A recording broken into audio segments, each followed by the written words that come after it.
রাধে রাধে। নমস্কার বন্ধুরা, বৃন্দাবন ফ্যামিলি ব্লগের আরও একটি নতুন ভিডিওতে আপনাদের সকলকে স্বাগত জানাই। কেমন আছেন সবাই? আশা করি সবাই ভালো আছেন, সুস্থ আছেন। তো আজ শুক্রবার আর এখন ঘড়িতে বাজে সকাল প্রায় 8টার মতো। তো আমার গোপীনাথের সেবা পুজো এখনও কিছু কমপ্লিট হয়নি। তো আমি সকাল সকাল ঘুম থেকে উঠে স্নান সেরে তিলক সেরে আমি সোজা ঠাকুর ঘরে চলে এসেছি। ঠাকুর ঘরে এসে আমার গোপীনাথকে ঘুম থেকে জাগিয়ে তুলে গোপীনাথকে স্নান করিয়ে নিয়েছি। স্নান করিয়ে এখন আমি গোপীনাথের শৃঙ্গার করছি। তো আমার গোপীনাথের কিন্তু শৃঙ্গার কমপ্লিট হয়ে গেছে। তো আজ শুক্রবার, তো তার জন্য আমার গোপীনাথকে সাদা রঙের পোশাক পরিয়েছি। শুক্রবারে সবসময় সাদা রঙেরই পোশাক পরাতে হয়। আর এখন আমাদের এখানে প্রচণ্ড গরম, তো গরমকালে কিন্তু আমি গোপীনাথকে ওপরের জামাটা পরাই না, গোপীনাথকে একটু আলাদাভাবে শৃঙ্গার করি। তো আর এদিকে আমার গোপীনাথের শৃঙ্গার পুরো কমপ্লিট হয়ে গেছে। তো এখন আমি গোপীনাথকে মালা পরাচ্ছি। তো আমাদের এখানে গরমকালে এই বেলি ফুলের সিজন, তো এই সময় বেলি ফুলের মালা খুব অ্যাভেলেবেল পাওয়া যায় বাজারে। তো আমাদের তো 12 মাস ফুল কিনেই পুজো করতে হয়। এখানে বিভিন্ন ধরনের ফুল কিনতে পাওয়া যায় বাজারে। তো বাবা সকালবেলা হলেই বাজার থেকে গিয়ে ফুল নিয়ে চলে আসে, ফুল মালা নিয়ে চলে আসে। আর এই বেলি ফুলের মালা এত সুগন্ধিত, এত সুগন্ধ বের হয় এই মালা থেকে। যখন এই বেলি ফুলের মালা বাবা বাজার থেকে বাড়িতে নিয়ে আসে, বাড়িতে নিয়ে আসার সাথে সাথে পুরো বাড়ি মানে সেন্টে পুরো মম করে, মানে খুবই সুন্দর, মানে ভগবান প্রসন্ন হয়ে যান। তো এই সুগন্ধিত ফুল আর এই সুগন্ধিত মালা অর্পণ করলে ভগবান শ্রীকৃষ্ণ রাধারানী সব থেকে বেশি প্রসন্ন হন। আর এই দুপাতা তুলসী পত্র আর এক বিন্দু জল ভগবানকে যদি প্রতিদিন নিত্য অর্পণ করা যায় তাহলে ভগবান তার কাছে ঋণী হয়ে যায়। এটাই আমরা চৈতন্য চরিতামৃতে দেখি। এই জন্য প্রত্যেকটা দিন কিন্তু আমাদেরকে দুপাতা তুলসী পাতা ভগবান শ্রীকৃষ্ণের চরণে কিন্তু অর্পণ করতেই হবে। যারা আমরা ভক্তিপথে চলছি তাদেরকেও করতে হয়, যারা ভক্তিপথে নেই তাদেরকেও করতে হয়। কিন্তু ভক্তিপথে যারা আছেন তারাই একমাত্র ভগবানের শ্রীচরণে তুলসীপত্র অর্পণ করেন। আর যারা ভক্তিপথে নেই তারা তো কোনোদিনই ভগবানের শ্রীচরণে তুলসীপত্র অর্পণ করেন না। কিন্তু মানুষ্য জন্ম নিয়ে প্রত্যেকটা মানুষকে উচিত ভগবানের শ্রীচরণে দুপাতা তুলসীপত্র অর্পণ করা। কারণ ভগবান শ্রীকৃষ্ণ রাধারানী সব থেকে প্রসন্ন হন কিসে জানেন? এই দুপাতা তুলসীপত্র যদি প্রতিদিন শ্রদ্ধা সহকারে তার শ্রীচরণে অর্পণ করা যায় তাতেই তিনি বেশি প্রসন্ন হন। ভগবানের কাছে তো কিছু জিনিসের কমই নেই। তো ভগবান, আমরা যেটা শাস্ত্রে শুনতে পাই যে ভগবান শ্রীকৃষ্ণের মা যশোমতী মাতা আর বাবা হচ্ছেন নন্দ বাবা। তো নন্দ বাবার ঘরে কোনো জিনিসের কমই ছিল না। তিনি রাজার ছেলে ছিল, নন্দ মহারাজ ছিলেন রাজা আর ভগবান শ্রীকৃষ্ণ ছিলেন রাজপুত্র। তো সেই রাজার ঘরে কি কোনো জিনিসের কমই থাকতে পারে? কিন্তু ভগবানের কাছে একটা জিনিসেরই বেশি চাহিদা, সেটা হচ্ছে ভক্তের প্রেম, ভক্তের প্রেম সেবা। ভক্ত শ্রদ্ধা সহকারে প্রেম সহকারে দুপত্র তুলসী পাতা যদি ভগবানের শ্রীচরণে অর্পণ করেন তাতেই তিনি সব থেকে বেশি প্রসন্ন হন। এটাই আমরা শাস্ত্রে দেখতে পাই। এই জন্য আমাদের প্রত্যেকটা মানুষের কর্তব্য প্রতিদিন ভগবানের শ্রীচরণে নিষ্ঠা সহকারে শ্রদ্ধা সহকারে দুপাতা তুলসীপত্র অর্পণ করা। তো দীক্ষিত ব্যক্তিকে তো করতেই হয়। দীক্ষিত ব্যক্তি মাত্রই ভগবানের শ্রীচরণে যদি তুলসীপত্র অর্পণ না করেন তাহলে তিনি নরকে গমন করেন। এটা আমরা শাস্ত্রে দেখতে পাই। তো যাই হোক, আমার কিন্তু অর্চন হয়ে গেছে, আমার ভগবানের শৃঙ্গার কমপ্লিট হয়ে গেছে। শৃঙ্গার কমপ্লিট হয়ে যাওয়ার পরে আমি ফুল তুলসী দিয়ে পুজো করে নিয়েছি। পুজো কিন্তু আমাদের বাড়িতে আমরা সবাই করি, সবাইকেই তুলসীপত্র অর্পণ করতে হয়। তারপরে আরতি করে নিয়েছি। সকালে পুজো করার পরে শৃঙ্গার আরতি করতে হয়, শৃঙ্গার আরতিও আমার কমপ্লিট হয়ে গেছে। তারপরে আমি গোপীনাথের জন্য আজকে বাল্যভোগ বানিয়েছি, রুটি বানিয়েছিলাম। তো আমি আর মা মিলেই রুটি বানিয়েছি। আমি একা একা রুটি বানাতে পারি না, তার জন্য মাও একটু হেল্প করেছে আমাকে। আর এত গরম না, এতগুলো রুটি বানাতে গেলে রান্নাঘরে একা একা একটু কষ্ট হয়। তার জন্য মা রুটি বেলে বেলে দিচ্ছিল, আমি রুটি ভেজে নিচ্ছিলাম। দুধ রুটি আর আম ভোগ লাগিয়েছিলাম আজকে বাল্যভোগে। তো সকালে আমরা দুধ রুটি আমি সবাই প্রসাদ পেয়ে নিয়েছি। আর আজকে আমরা যাব গো সেবা করতে। আমি মাসে 2-3টা করে গো সেবা করি। এটা আমার নিত্য ধরা বাধা, এটা আমাকে প্রতি মাসে করতেই হয়। এটা আমার বাধা ধরা সেবা নিয়ম। এটা মাসে 2 অথবা 3টে করে গো সেবা আমি প্রতি মাসে করি। তো এই গো সেবাগুলো আজকে আমরা করতে যাব। তো আজকে একটা স্পেশাল গো সেবা হবে। তো আমি যখনই গো সেবা করতে যাই আমি কিন্তু মানে সকালে আগে আমার গোপীনাথের সেবা পুজো কমপ্লিট করে তবেই কিন্তু আমি গো সেবা করতে বের হই। সবথেকে ভালো হয় ভোরবেলা যদি গো সেবা করতে চলে যাওয়া হয়। তো আজকে স্পেশাল জিনিস দিয়ে গো সেবা হবে, দেখতেই পাচ্ছ। আজকে 200 কিলো কলা, 100 কিলো আম আর তার সাথে 200 কিলো শশা দিয়ে আমরা গো সেবা করবো। আজকে একটা স্পেশাল গো সেবা হবে। তো আমার হাজব্যান্ড ও সকালবেলা ভোরবেলা উঠে ও বাজারে চলে গেছিলো, বাজারে গিয়ে ও সমস্ত কিছু এই ফলগুলোকে অর্ডার করে এসেছিল। অর্ডার করে এলে ওরা বাড়িতে দিয়ে যায়, ডেলিভারি দিয়ে যায়। তো ও সমস্ত ফল বাজারে গিয়ে দোকানে গিয়ে অর্ডার দিয়ে এসেছিলো। তো সেই টাইম মতো গাড়ি এসে এই ফল সবজিগুলো আমাদের বাড়িতে দিয়ে গেল।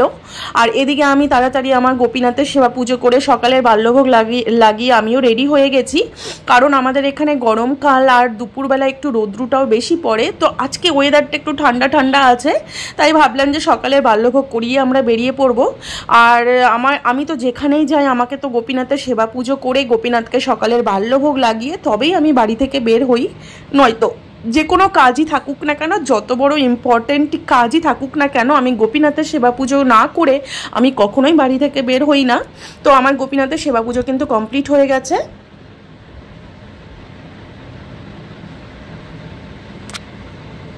তো আমার গোপীনাথের সেবা পুজো কমপ্লিট হয়ে গেছে। তো আর শশাগুলো আমানি করে নেওয়া হয়েছে। আমার মা আর আমার হাজব্যান্ড দুজন মিলে, আমার বাবা সবাই মিলে আমরা শশাগুলো আমানি করে নিয়েছি। কারণ এই গোটা গোটা এত বড় বড় শশা দিলে গোমাতাদের খেতে একটু অসুবিধা হয়। তো তার জন্য শশাগুলো আমানি করে নিলে কি হয়, গোমাতাদের খেতেও খুব সুন্দর হয় আর গোমাতাদের খেতে সুবিধে হয়। তো তার জন্য শশাগুলো আমানি করে নেওয়া হয়েছে। 200 কিলো শশায় কিন্তু পুরো আমানি করে গোল গোল করে নেওয়া হয়েছে।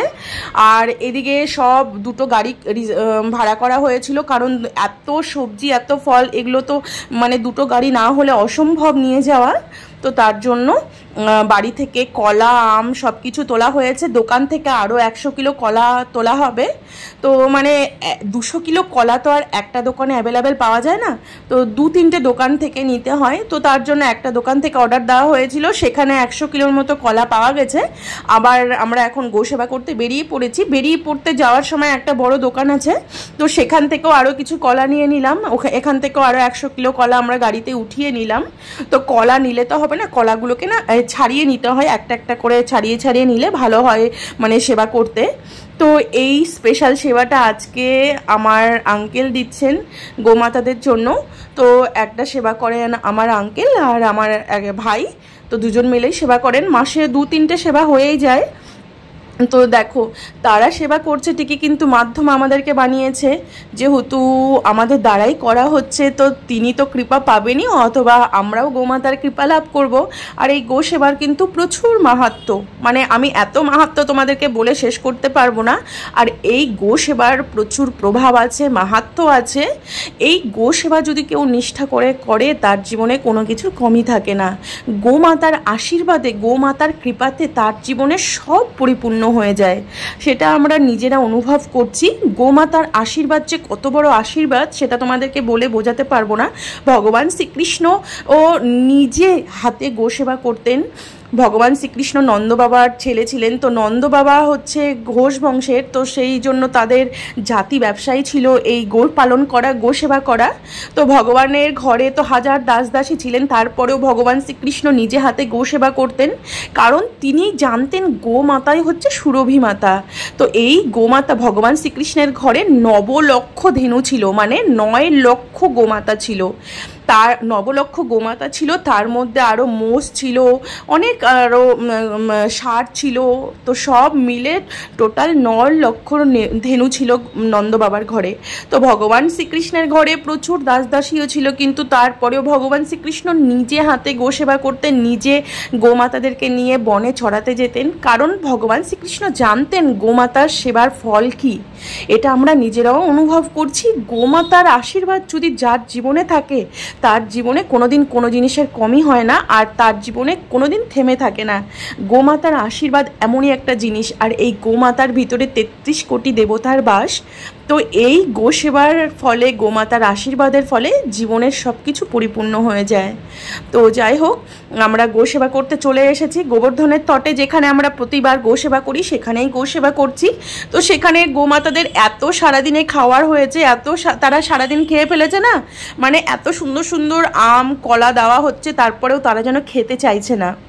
তো দেখো ব্রজধামের প্রভাবটা কি, মানে তারা সবসময় এই বৃন্দাবন ধামকে গিরিরাজ মহারাজের তট আশ্রয় করে পড়ে থাকার ফলে তাদের সারাদিনে ওই সকাল ভোর 5টা থেকে তাদের খাওয়া আসতে শুরু করে, সারাদিন শুধু ভক্তরা তাদেরকে খাওয়ার দিয়েই যায়, এত পরিমাণে সারাদিন তারা খাওয়ার খায়। তারপরে যখন মানে দিনের শেষ চলে আসে তখন মানে সারা দিনটাই তো কোনো না কোনো ভক্ত এসে খাওয়ার দিতেই থাকে তাদেরকে।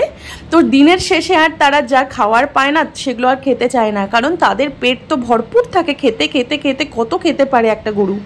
তো সত্যি বলছি মানে এই বৃন্দাবন ধামের প্রভাব অপরিসীম। তার মধ্যে গিরিরাজ মহারাজের তট আশ্রয় করে এই গোমাতারা পড়ে থাকে, তাদের কি কোনোদিন খাওয়ার অভাব হতে পারে? সে মানুষ হোক, সে পশু হোক, সে গোমাতা হোক, সে যেই হোক না কেন, এই বৃন্দাবন ধামকে যে আশ্রয় করে পড়ে থাকে তার কোনোদিন খাওয়ার অভাব হয় না। তো সেমনি আমরা নিজেরা প্রত্যক্ষ অনুভব করছি সেই জিনিসগুলোকে, আর সেই জিনিসগুলোকে প্রত্যক্ষ নিজে চোখে দেখছি। প্রত্যেকটা জীবের, প্রত্যেকটা প্রাণীর খাওয়া কে যোগায়? ভগবান শ্রীকৃষ্ণ যোগায়। তো এই গিরিরাজের তটে ভগবানের শ্রী চরণ আশ্রয় করে পড়ে আছে গোমাতারা, তাদের কি খাওয়ার অভাব হতে পারে? মানে কি বলবো, এগুলো আমরা নিজে চোখে দেখি বলে নিজে চোখে এগুলো আমরা মানে দেখছি। এগুলো কি বাদর বলো, কি গোমাতা বলো, কি মাছ বলো, কি কচ্ছপ বলো, এই বৃন্দাবন ধামকে নিষ্ঠা করে যারা আশ্রয় করে পড়ে আছে, বৃন্দাবন ধামটাই তো হচ্ছে ভগবান শ্রীকৃষ্ণের দেহস্বরূপ। ভগবান শ্রীকৃষ্ণ নিজে মুখেই শাস্ত্রে বলেছেন যে এই বৃন্দাবন ধাম হচ্ছে আমার দেহস্বরূপ। তো এই বৃন্দাবন ধামকে যারা আশ্রয় করে পড়ে আছে তাদের খাওয়া কে যোগায়? ভগবান শ্রীকৃষ্ণ যোগায়। এটা সাধারণ লোক, এটা বহির্মুখ জীব, মানে যারা অভক্ত বহির্মুখ জীব তারা কখনোই বিশ্বাস করে উঠতে পারবে না। এটা একমাত্র যারা নিষ্ঠাবান শরণাগত ভক্ত, ভগবানের শ্রী চরণে যারা শরণাগত হয়ে পড়ে আছেন তারাই শুধু বুঝতে পারবে। সত্যি বলছি এই জিনিসগুলো ব্রজধামে আসার পর কত কত জিনিসগুলো নিজেরা অনুভব করেছি, প্রত্যক্ষ প্রমাণ পেয়েছি, নিজে চোখে দেখছি। মানে কি বলবো, এগুলো সাধারণ লোক বিশ্বাস করবে না, সাধারণ লোককে আমি বলে বোঝাতেও পারবো না। এগুলো আমরা নিজেরা দেখছি, নিজেরা বিশ্বাস করছি পরিপূর্ণভাবে যে ভগবানের শ্রীচরণ আশ্রয় করে যদি কেউ পড়ে থাকে, ভগবানের চরণে যদি কেউ শরণাগত হয়ে পড়ে থাকে, তার জীবনে কোনো দিন কোনো জিনিসের কোনো কমতি হতেই পারে না। এটা আমরা নিজেরা প্রমাণ। তো যাই হোক, তো গোমাতাদের জন্য আজকে প্রচুর খাবার এনেছি। তো সেখানে আমরা যেখানে প্রতিবার গোসেবা করি সেখানে তো খাবার দিতে গেলাম, সেখানে তো গোমাতাদের পেট এত ভরপুর, তারা তো ওখানে খেলোই না। তো তার জন্য দেখলাম গোমাতারা একদম খাওয়াতে অনিচ্ছুক। তো সেই জন্য সেখানে আর এগুলো না দিয়ে সেখান থেকে আবার একটু দূরে চলে এলাম। এখানেও গোমাতা প্রচুর আছে, কিন্তু এখানকার গোমাতাদের একটু পেটে খিদে আছে। এখানে গোমাতাদের মানে তেমন খাবার তো প্রতিদিনই সবাই দিচ্ছে, এখানে কিন্তু তেমন অ্যাভেলেবেল একটা গোমাতার পর্যাপ্ত পরিমাণে যে খাবারটা এখানে একটু কম পড়ে সেটা। তো তাই জন্য এখানেই চলে এলাম। আর এখানে দেখতেই পাচ্ছ প্রচুর গোমাতা আছে, আর এখানে আরও গোমাতা ছিল, তো তাদেরকে অন্য জায়গায় নিয়ে যাওয়া হয়েছে। তো যাই হোক, আজকে গোমাতার সেবা করে প্রচুর আনন্দ পেয়েছি আমরা। আজকে প্রচুর খাবারও এনেছিলাম। এই গোমাতাদের সেবা করে তা গোমাতাদের কৃপা আশীর্বাদ পেয়ে আমাদের জীবন তো ধন্য। তো যাই হোক, তো এই গো সেবা করে প্রচুর আনন্দ লাভ হয়। তো যাই হোক, আজকের মতো ভিডিওটা আমরা এখানে শেষ করছি। আমাদের গো সেবা পুরো সারাদিনে কমপ্লিট হয়ে গেছে, এখন আমরা বাড়ি ফিরে যাব। তো আজকের মতো ভিডিওটা এখানেই শেষ করছি। ভিডিওটি ভালো লেগে থাকলে প্লিজ একটা লাইক করে দিও, আর আমার চ্যানেলটি সাবস্ক্রাইব করে আমার পাশে থেকো। রাধে রাধে।